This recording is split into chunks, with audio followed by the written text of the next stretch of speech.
नमस्कार दोस्तों, मैं रिपदमन सिंह। आप देख रहे हैं आरबीसी इंडिया टीवी। दोस्तों, आपको बता दें, यहाँ पर कुछ लोग हैं, इनकी राय जानेंगे। क्या इनके मन में अब की विधायक बनाने का क्या विचार चल रहा है? क्या किसी से नाराजगी है? क्या किसी काम को लेकर गए ये विधायक के पास? विधायक ने क्या इनका काम नहीं देखा, या इनका वोट ही लेने के लिए, इस्तेमाल करने के लिए नेता गली गली में, मोहल्ले मोहल्ले, गांव गांव, शहर शहर जाते हैं? क्यों नहीं याद आते जब गलियां टूटी पड़ी होती हैं, वहाँ पानी गड्ढा भरा होता है, पानी भरा होता है, जब उनके ट्रैक्टर या गाड़ियां कह लो वो निकल नहीं पाती हैं, उसके लिए नाराजी है? क्या किसी और के लिए नाराजी है? आप मिलते हैं, आप जानते हैं, हमारे भाई हैं। भाई, आपका नाम क्या है? मेरा नाम चंद्रमोहन सिंह है और मैं टप्पल का ही रहने वाला हूँ। अगर यहाँ चुनाव के मुद्दे की बात की जाए तो यहाँ भाजपा प्रत्याशी सुरेंद्र दलेर, जो हमारे क्षेत्र से भी बिलोंग नहीं करते हैं, क्योंकि वो रहने वाले तो कासगंज के हैं, यहाँ आकर चुनाव लड़ रहे हैं। एक दूसरी बात आती है, दूसरा प्रत्याशी चारूकेन, जो कि सपा का है। पिछली बार वो हाथी पर सवार थे। जब यहाँ वो चारूकेन, जब हमारी पार्टी बीएसपी से वो चुनाव लड़े तो उनका 70,000 वोट था और बीजेपी का वोट था 1,10,000। तीसरे नंबर पर थी सपा, जिसका वोट बैंक था 20,000। अगर चुनावी आंकड़ों की बात करें तो इस सीट पर जो जाटव सीट बेल्ट है, इस पर 80,000 जाटव आता है। तो जो दूसरे नंबर का प्रत्याशी है, जो पहले से ही बहुजन समाज पार्टी का रहता आया है, एक दो बार सीट बहुजन समाज पार्टी ने यहाँ निकाली भी है, क्योंकि आरक्षित सीट है। उससे पहले तो यहाँ बीएसपी का ही दबदबा था जब जनरल से सीट थी। तो आज भी बहुजन समाज पार्टी वो लीडिंग रोल में है, वही फेस करेगी मेन सीट की तरह। बीजेपी और बीएसपी की यहाँ फाइट पहले से ही रही है, पार्टी के फेवर में जाते हैं। और दूसरी पार्टी सपा की बात करेंगे हम इस बार, तो जब हम जाटव समाज के लोग 80,000 वोट बैंक के साथ जब चारूकेन को नहीं जिता पाए, तो चारूकेन सपा से कैसे जीत सकते हैं यहाँ? तो वो तो फाइट से ऑलरेडी बाहर है ही। आप भी जानते हैं कि 30,000 यहाँ मुस्लिम वोट बैंक है, तो 30,000 से क्या सीट निकल रही है? जब जाटव यहाँ 80,000 है, तो जहां जाटव जाएगा वहां सीट निकलेगी। और जाटव आज भी ज्यादातर बहन जी के पक्ष में है, क्योंकि जो यूपी की राजनीति में जाटव की भागीदारी बढ़ी है, वो बीएसपी ने राजनीतिक भागीदारी देने का काम किया है। वरना और भी स्टेट हैं जहां पर ऐसी लोग रहते हैं, लेकिन इतना पावरफुल नहीं है। यहाँ पे जो भी ताकत देने का काम किया वो आदरणीय बहन कुमारी मायावती जी ने किया है, और हम पूरे तन से और मन से और धन से बीएसपी के साथ हैं, और बीएसपी का ही कैंडिडेट यहाँ टक्कर देने जा रहा है इस बार भी। आपको लगता नहीं है बीएसपी जी की एक भी सीट नहीं है? और आप कह रहे हो यहाँ पर उपचुनाव कभी लड़ा नहीं है बीएसपी ने, तो आप मानते हो ये विधायक लग जाएगा? मैं आपको एक बात बता दूं, विधायक निकलना, बीएसपी एक मूवमेंट है। पहली बात तो बीएसपी पार्टी बाद में बनी थी, पहले मूवमेंट चलाया था माननीय काशीराम साहब ने, क्योंकि ये एक विचारधारा की लड़ाई है। सीट निकलना एक अलग तरह का एक स्लोगन चल रहा है हिंदुत्व को लेकर, तो सीट निकालना कहीं ना कहीं एक टेढ़ी खीर भी पड़ती जा रही है, और हमारा सीट पर ध्यान कम है। हम अपने जो एक संगठन बाबा माननीय काशीराम साहब ने हमें दिया चलाने के लिए, उसको हम दोबारा से अच्छी तरह से मजबूत करने की तरफ अग्रसर हैं, और बीएसपी के साथ में पूरी तरह से। आपको लगता नहीं है बीएसपी के ही कार्यकर्ता आरोप लगा रहे हैं खुलेआम?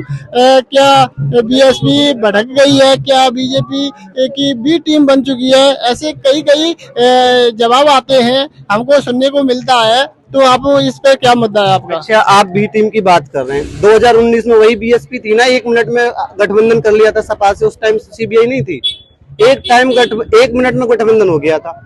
बीएसपी एक नेशनल पार्टी है, राष्ट्रीय पार्टी है। अगर बीएसपी गठबंधन करेगी, वो सब स्टेट में करेगी।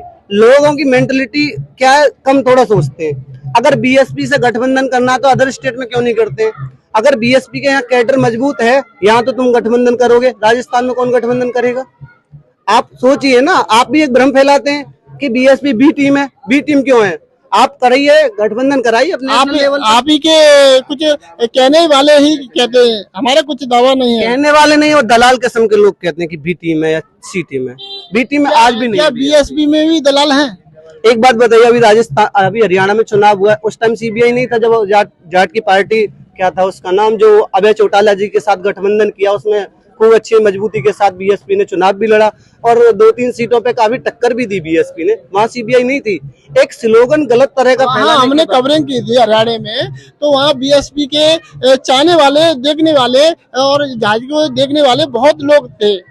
कम से कह लो 4 लाख की लगभग भीड़ थी, मगर जब वोट की बात आती है, जब 0-0 क्यों हो जाता है? अच्छा, बीएसपी को तो आप कहकर कह रहे हैं। आजाद समाज पार्टी के संस्थापक आदरणीय जो हमारे चंद्रशेखर भाई हैं, और उनके जो पिछली साल 10 वोट था, 10 सीट था जिनका, उनकी तो जमानत भी जब्त थी। कहीं 200 सीट, 250, इतना नीचे स्तर आ गया जिसकी पार्टी है उसको 7,000 वोट मिल रहा है। एसपी से इतनी नाराजगी क्यों आपकी? इतनी नाराजगी नहीं, क्योंकि हम समझते हैं कि हमारी एक ही पार्टी है, national party, Bahujan Samaj party.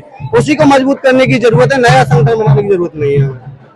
तो इस चीज को हमें समझना पड़ेगा और बीएसपी को मजबूत करना पड़ेगा। तो यहाँ पर विकास का क्या वो माहौल है? देखिए, विकास के क्षेत्र की बात की, आदरणीय बहन कुमारी मायावती जी की जब सरकार थी यहाँ इस क्षेत्र में इतना विकास का काम हुआ। यहाँ पे हमारे टप्पल में मंडी बनवाई, बड़ी मंडी, विशाल मंडी। यहाँ पे राजकीय इंटर कॉलेज बनवाया, बीए बीए होती है, बीएससी होती है, एमए होती है। यहाँ पे हमारा जो हॉस्पिटल है उसका निर्माण कराया। यहाँ पे एक डिग्री कॉलेज खैर में देने का काम आदरणीय बहन कुमारी मायावती जी ने किया। यहाँ पे एक बांध बनवाने का काम आदरणीय बहन कुमारी मायावती जी ने किया। तो लोग एक गलत मेंटलिटी के साथ भाग रहे हैं, और जो सच में विकसित विकास कर सकता है इस क्षेत्र का, उसको, क्योंकि एक गलत राजनीति चल गई है ना, जातिवादी राजनीति को लेकर। और अगर बात करें, अगर इस देश में अगर लड़ने का सही से काम कर रहा है, वो जाटव समाज लड़ाई लड़ने का काम कर रहा है। आप भी देखते होंगे हर मूवमेंट में अगर कहीं दिखता होगा जाटव बहुजन समाज का झंडा लेकर खड़ा मिलता होगा। आजकल के लोग जो ओबीसी के लोग हैं, कहते हैं ना, आजकल दूसरे के सुख को देकर दूसरा दुख है। ओबीसी समाज जो कभी अपने हक अधिकारों के लिए लड़ना नहीं जानता, वो हमारे आरक्षण को लेकर तो बात करता है, जबकि उनकी पॉपुलेशन देश में 60% है, उनको आरक्षण 27% मिलता है। वो सोई हुई कौम है, उसको जगाने का काम आपको करना चाहिए, क्योंकि उनका आरक्षण 27% है, पॉपुलेशन 60%, तो उनका आरक्षण 40% होना चाहिए। हम भी कहते हैं उनको आरक्षण दिलाइए, हम उनके साथ झंडा लेके खड़े होंगे, उनको आरक्षण दिलवाएंगे।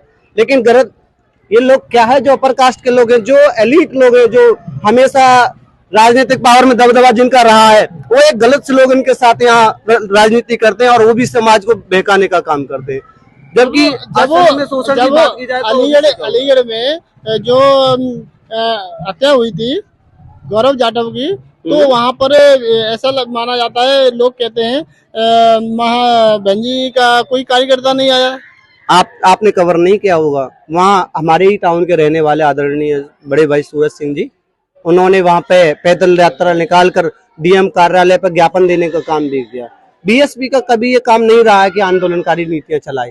आंदोलन से क्या होता है, 2-4 बच्चों के नाम लिख जाएंगे, केस लग जाएंगे। मैं खुद पढ़ा लिखा हूँ, हम जाएंगे एक बार के दंड भुगते पड़े, 1000 लोगों के खिलाफ केस है। हम आप पर हुआ है केस? हमारे यहाँ मुझ पे तो नहीं था, क्योंकि आज से 10 साल पहले केस हुआ। यहाँ पे 1000 लोगों के खिलाफ एफआईआर हुई थी रोड जाम करने में। अब अगर हम रोड जाम कर दें, वहाँ चले जाएं, 1000 लोगों के खिलाफ एफआईआर हो जाएगी। आप आएंगे उनका केस लड़ने के लिए? बताइए कौन आएगा? ऐसा है, जो केस क्यों होते हैं?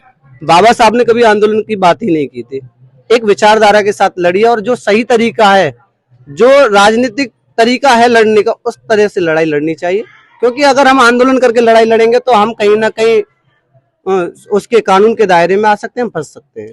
बीएसपी भी एससी समाज से आती है, एएसपी के मुखिया चंद्रशेखर आजाद हैं, ये भी एससी समाज के आते हैं। क्या आपको लगता नहीं है ये गठबंधन कर ले तो ये सरकार भी होंगे? तो गठबंधन को 2 मिनट में हो जाता है। बीएसपी की एक पॉलिसी है कि आप पहले सदस्य बनिए। आदरणीय अगर चंद्रशेखर भाई को बीएसपी ज्वाइन करना था तो उन्हें अपने क्षेत्र से पहले बीएसपी को मजबूत कराना था। कभी चंद्रशेखर भाई ने बीएसपी के लिए वोट मांगा? आप बताइए, कभी मांगा चंद्रशेखर भाई ने? जब जो एडवोकेट चंद्रशेखर आजाद जी थे, जब उन पर राजसुगा में केस हुआ था, जेल में थे, तो सभी दुख जताया था पार्टी वालों ने, तो वहाँ पर बीएसपी के कार्यकर्ता कहीं नहीं थे। अगर बीएसपी एक राजनीतिक मंच से ही समर्थन करेगी तभी एक समर्थन माना जाएगा। उस समय उनके नेता और लोग नहीं थे, उस समाज के लोग नहीं थे क्या? अगर चंद्रशेखर आजाद को पावर देने का काम किया वो आदरणीय बहन कुमारी मायावती जी ने किया है, वरना इतनी औकात नहीं थी किसी की यहाँ पहले बोलने की। जब 2007 में पूर्ण बहुमत के साथ सरकार यहाँ बीएसपी की बनी, उसके बाद जाटव ने राजनीतिक सत्ता की जो पावर है उसको समझा और तब से बोलने का काम किया। आज लोग अभी वो बड़ी बड़ी मंच से कहते हैं वो अपनी आर्मी बताते हैं और बुआ जी बताते हैं, तो इस पे क्या कहना है?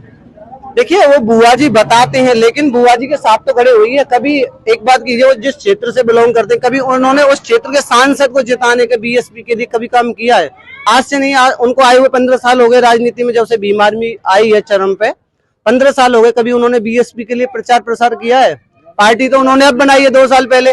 उन्होंने कभी व्यक्तिगत तौर पर खुले मंच से बीएसपी के लिए वोट मांगा, जाकर के कहा कि बीएसपी के समर्थन के साथ आप खड़े हुई है? बताइए, आप बताइए।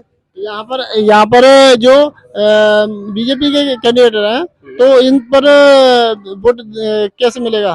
वो तो कह रहे हैं बीजेपी जीत रही है, ऐसे कैसे हो जाएगा? देखिए, एक अलग तरह की राजनीति चल रही है, जिसकी बात मैं पहले भी आपसे कर चुका हूँ कि जातिवादी राजनीति, और ओबीसी को जो अदर क्या वोट करने से जीतते और क्या वोट बिना कहे जीत जाते? क्या ऐसा लगता है कुछ ज्यादा नहीं हो जाता है? वोटों का ध्रुवीकरण भी तो हो रहा है। अभी ये हमारे चौटाला जी खड़े हैं, ये 2, 4, 5 हजार जो भी वोट काटेंगे, वो किसका काटेंगे? बीएसपी का काटेंगे ना। इसको लॉस किससे हो रहा है? बीएसपी को। माना ये अभी नई पार्टी है, उतारे हैं ये, और मगर बीएसपी कभी उपचुनाव न लड़ी, आपको पता होगा, मगर अब की क्यों? क्योंकि अभी बीएसपी क्या है, जो संगठन में बिखराव रहा है। जो आपने देखे होंगे लाल टोपी वाले लोग जो कहते थे हम संविधान की रक्षा करेंगे, अभी जब संविधान बचाने की बात आई, आरक्षण पर जब सुप्रीम कोर्ट का फैसला आया उपवर्गीकरण को लेकर, लेकिन लाल टोपी वालों ने तो कुछ नहीं कहा। आदरणीय बहन कुमारी मायावती जी ने भारत बंद का आंदोलन का वो किया, आह्वान किया, लाल टोपी वाले तो नजर नहीं आए। तो एक अपने मान सम्मान स्वाभिमान को बचाने के लिए पार्टी के को, उसके लिए बीएसपी उपचुनाव में उतरी और उसको पूरी तरह से वो कायम करने की कोशिश भी कर रही है।